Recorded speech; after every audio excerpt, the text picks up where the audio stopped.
Have you ever felt that pressure, that nagging worry that maybe things aren't quite working the way they used to down there? Maybe you've seen videos or articles promising quick fixes, simple tricks that supposedly restore everything in minutes. It sounds tempting, doesn't it? A simple solution to a complex, often unspoken concern. But let me ask you this.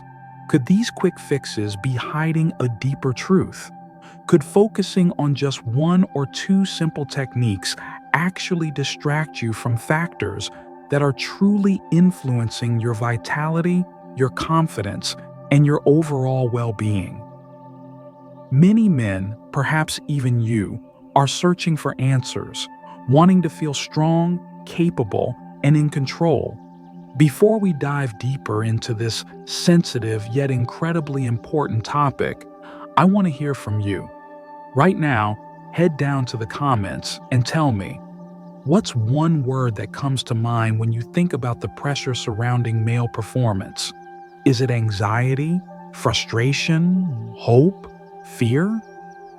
Your honesty helps us all understand this shared experience better.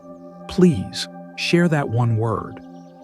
Now, stick with me because today we're going beyond the superficial promises.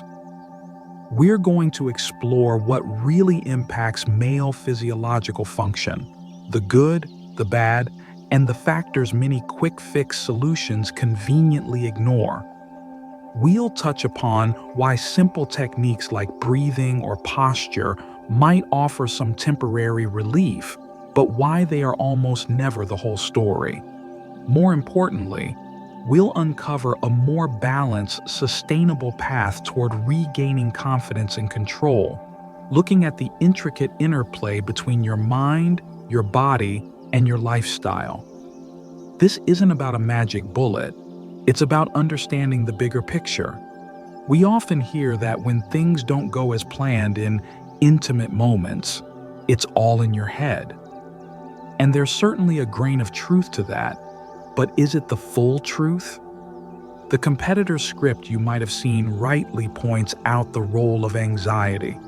When you feel stressed, anxious, or under pressure, your body does indeed shift into that primal fight or flight mode. Think about it. Your brain senses danger, even if the danger is just the fear of not performing well. What happens then? Your heart pounds, your breathing quickens, and your body floods with stress hormones like adrenaline and cortisol. Blood rushes to your major muscles, your arms, your legs, preparing you to either fight the perceived threat or run from it. But here's the crucial part that often gets overlooked in simplistic explanations. Where does that blood come from? It gets diverted away from areas deemed non-essential for immediate survival. And unfortunately, in that moment of perceived crisis, the systems responsible for sexual response are put on the back burner.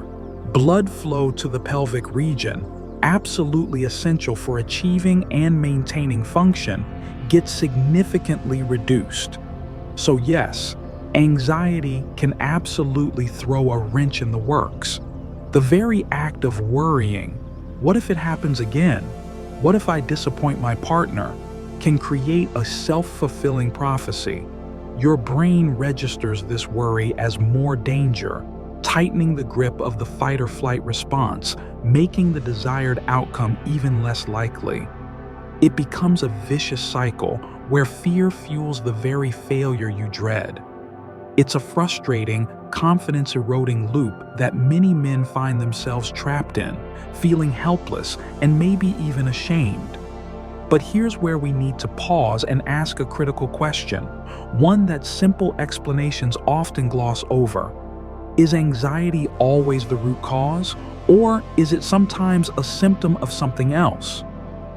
Could underlying physical factors be contributing to the problem, making you more susceptible to performance anxiety in the first place? It's easy to blame everything on stress, but what if your body is sending subtle signals that something else needs attention? Think about circulation. We talked about blood flow being diverted during stress, but what if your baseline circulation isn't optimal to begin with? Conditions like high blood pressure, high cholesterol, diabetes, or even early stages of heart disease can all impair blood flow throughout the body, including where it matters most for male function. These conditions can quietly develop over time, perhaps showing only subtle signs, yet they fundamentally affect the vascular system's ability to respond. Could that slight hesitation, that lack of firmness, be an early warning sign from your cardiovascular system? And what about hormones? Testosterone often gets the spotlight, and while it plays a role in libido and overall vitality, it's not the only player. Imbalances in other hormones, sometimes related to thyroid issues, stress levels, or even poor sleep, can impact energy, mood, and physiological responses. Are you assuming it's just stress when a simple blood test might reveal an underlying hormonal imbalance that needs addressing? Let's not forget medication side effects, a topic we touched upon in our vitamin analysis. Many common medications, including some blood pressure drugs, antidepressants, antihistamines, and even hair loss treatments, can have sexual side effects.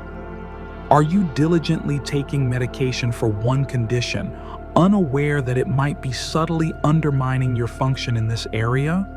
It's a conversation worth having with your doctor, weighing the benefits against potential drawbacks. Neurological factors, nerve damage perhaps from diabetes or past injuries, can also interfere with the complex signaling required for a proper response. Even lifestyle factors like smoking, excessive alcohol consumption, or lack of physical activity can take a toll on vascular health and nerve function over time. The point here isn't to scare you, but to encourage a broader perspective. Blaming everything solely on anxiety, while sometimes accurate, can also be a dangerous oversimplification. It might prevent you from investigating potential physical contributors that, if addressed, could make a significant difference. Relying only on managing anxiety might feel like treating a symptom while ignoring the root cause. This brings us back to the idea of quick fixes, including the medications often turned to. The competitor's script touches on the downsides of certain sedatives or antidepressants. Yes, they might calm anxiety, but often at the cost of reduced sensitivity, dampened arousal, and difficulty maintaining function. They can suppress the central nervous system, which might feel like a solution in the short term, but doesn't address the underlying issue and can lead to dependence or worsened symptoms when stopped. It can feel like trading one problem for another. But what about those non-medicinal quick fixes, like the breathing techniques or posture adjustments mentioned in the other script? Things like the 4-2-6 breathing or adopting a power pose? Can these really work?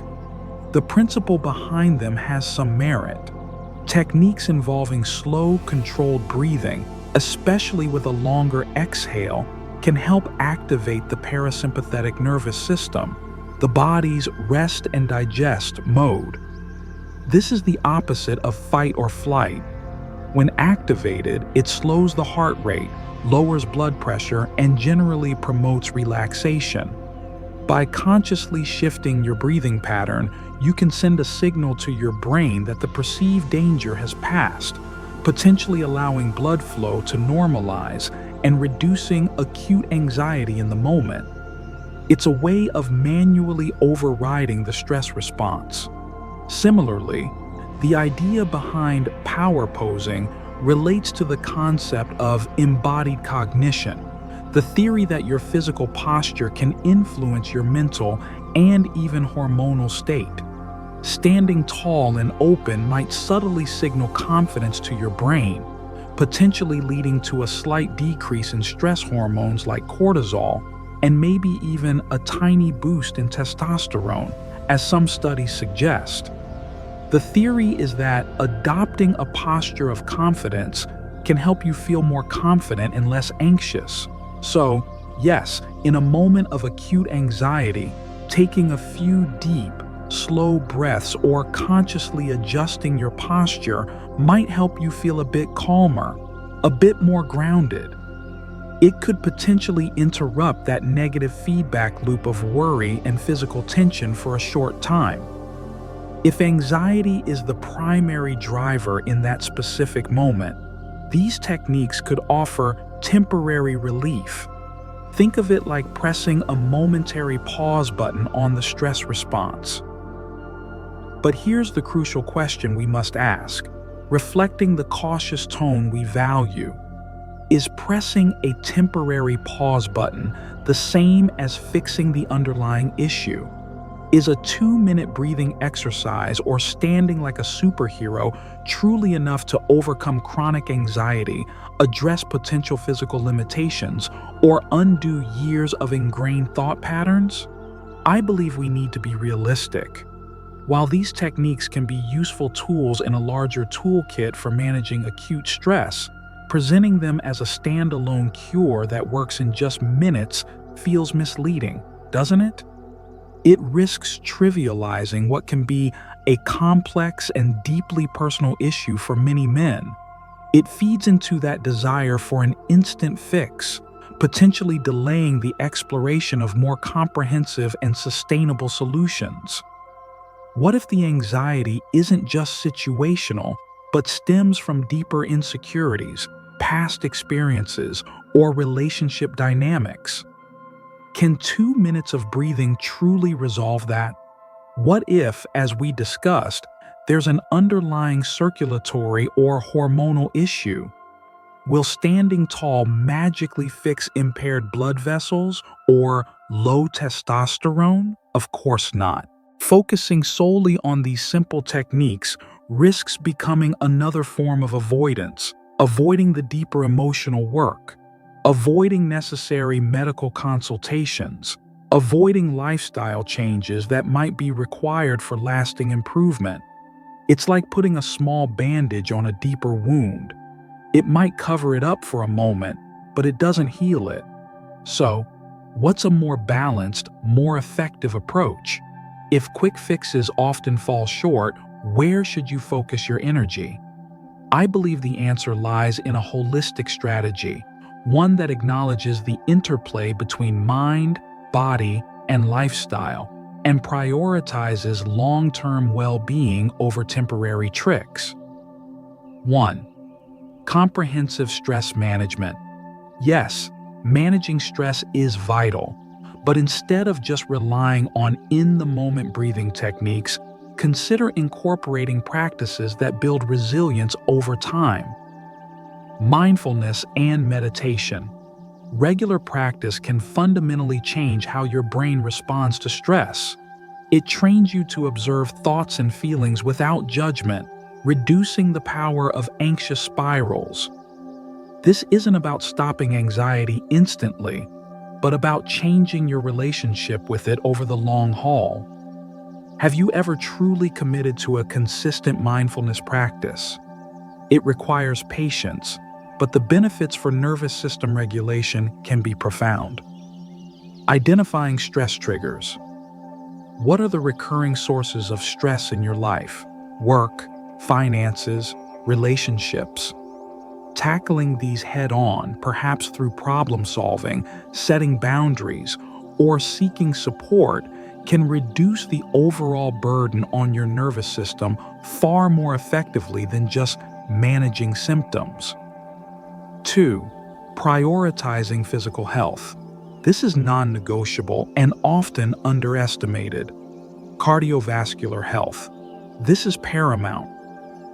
Regular aerobic exercise strengthens your heart, improves circulation, and helps manage weight, blood pressure, and cholesterol. Think of it as improving the plumbing necessary for good function. Are you getting at least 150 minutes of moderate intensity cardio each week? Diet for blood flow. What you eat directly impacts vascular health.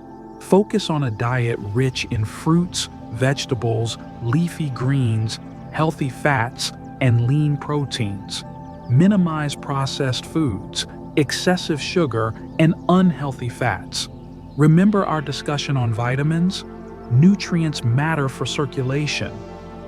Strength training. Building muscle mass can help improve hormone balance and overall metabolic health. Don't neglect resistance training a few times a week. Sleep. This is when your body repairs itself and regulates hormones. Chronic sleep deprivation wreaks havoc on cortisol levels and can suppress testosterone. Are you consistently getting 7 to 9 hours of quality sleep? If not, this could be a major hidden factor undermining your vitality. 3. Pelvic floor awareness. This is an area the quick fix approaches completely ignore, yet it's incredibly relevant. The pelvic floor muscles play a crucial role in controlling blood flow in the pelvic region and supporting sexual function. Understanding your pelvic floor. Many men aren't even aware of these muscles. Learning to both contract and relax these muscles can improve control and circulation. Sometimes the issue isn't weakness, but over-tightness due to chronic stress, which can restrict blood flow. Seeking guidance. If you suspect pelvic floor issues, consulting a pelvic floor physical therapist can be incredibly beneficial. They can assess your specific needs and provide tailored exercises. Have you ever considered this specialized form of physical therapy? 4. Open communication and mindset. Talking about it. If you're in a relationship, communicating openly and honestly with your partner about your concerns and anxieties can alleviate immense pressure. Often, the fear of judgment or disappointment is worse than the reality. Sharing the burden can strengthen intimacy and reduce performance anxiety. Shifting focus. Try shifting the focus from performance to pleasure and connection. Intimacy is about much more than just one specific act. Exploring other ways to connect and experience pleasure can reduce the pressure on achieving a particular outcome. Realistic expectations. Challenge unrealistic expectations set by media or past experiences. Focus on your own well-being and connection rather than striving for an artificial standard. 5. Professional consultation. If you're experiencing persistent issues, please don't rely solely on internet advice or quick fixes. Talk to your doctor. Rule out or address any underlying physical conditions. A thorough checkup is essential. Consider therapy. If anxiety, stress, or relationship issues are significant factors, talking to a therapist or counselor specializing in sexual health can provide invaluable tools and support. They can help you unpack the psychological roots of the issue in a way that breathing exercises alone cannot. You see, building and maintaining male vitality isn't about a 3-minute trick. It's about building a foundation of overall health and well-being. It requires a commitment to sustainable habits, addressing potential underlying issues, and having realistic expectations. Those breathing techniques? Sure. Use them as a tool to manage momentary stress if they help you. That power pose? If it makes you feel slightly more confident before a stressful meeting, fine. But please, don't mistake these for the complete solution. Don't let them distract you from the more significant, often less glamorous work of taking care of your cardiovascular health, managing chronic stress effectively, optimizing your sleep, nourishing your body properly, and seeking professional help when needed. The path to lasting confidence and control isn't found in shortcuts.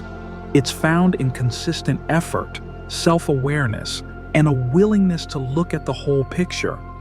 It's about investing in your overall health, knowing that your sexual vitality is intrinsically linked to your physical and mental well-being. Think about it. Which approach feels more empowering in the long run? Relying on a temporary trick that might mask a deeper issue, or taking proactive steps to build a resilient body and mind capable of navigating life's challenges, including those in intimate moments. This journey requires honesty with yourself and perhaps with others.